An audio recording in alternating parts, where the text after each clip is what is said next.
but he played a significant role in the fact that the Golan Heights belongs to Israel today.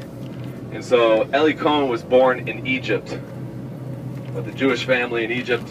And of course, after 1948, we know that the Jews living in Arab-speaking countries here in the Middle East, many of them were forced to evacuate, specifically in Iraq.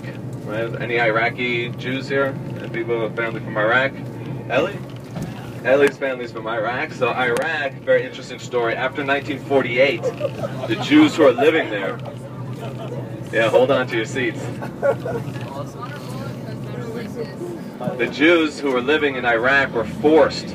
They were forced to leave with just the clothes on their back and maybe a suitcase or two of whatever belongings they could fit in them. And of course, they weren't allowed to take any of their great wealth. Eli's telling me that his family told him how when they left, they would put his father. Eli's father was forced to leave as a child from Iraq, and they would wear 3 pairs of underwear, 3 shirts, 3 jackets, whatever they could put on, because that's all that they were allowed to leave with, so they tried to put on as many clothing articles as possible.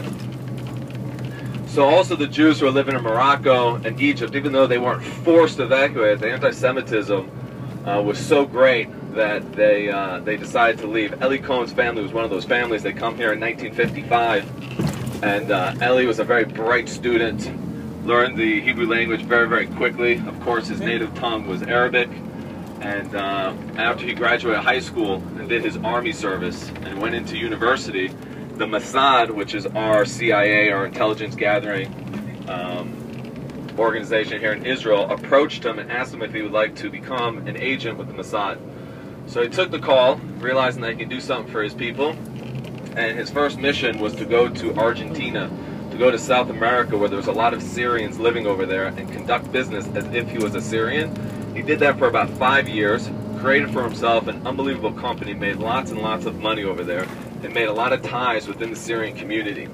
After spending about 5 years in Argentina, he actually flew to Syria and took up residence in Damascus. And he was so influential and so wealthy, so charismatic, that he rubbed shoulders with the right people and became an integral part of the government over there, becoming really best friends with the president, the father of the president of Syria today.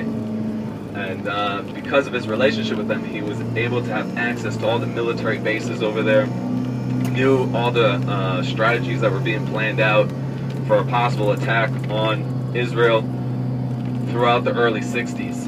And as a result, he gave a suggestion that here in the Golan Heights, wherever you have a natural water source, that it would be very a good idea to plant eucalyptus trees. And you can see in this area where those bunkers are, you have eucalyptus trees growing here. They're not natural to the Golan Heights, but they grow relatively quickly and they offer a lot of shade. So he said wherever you have your bunkers and you have your officers, you can build the bunkers underneath these eucalyptus trees, offering them shade near natural water. They have an opportunity to go swimming, cool off if they want, and you can also camouflage your weaponry. Of course, all this information was given to Israel through radio messages from Damascus.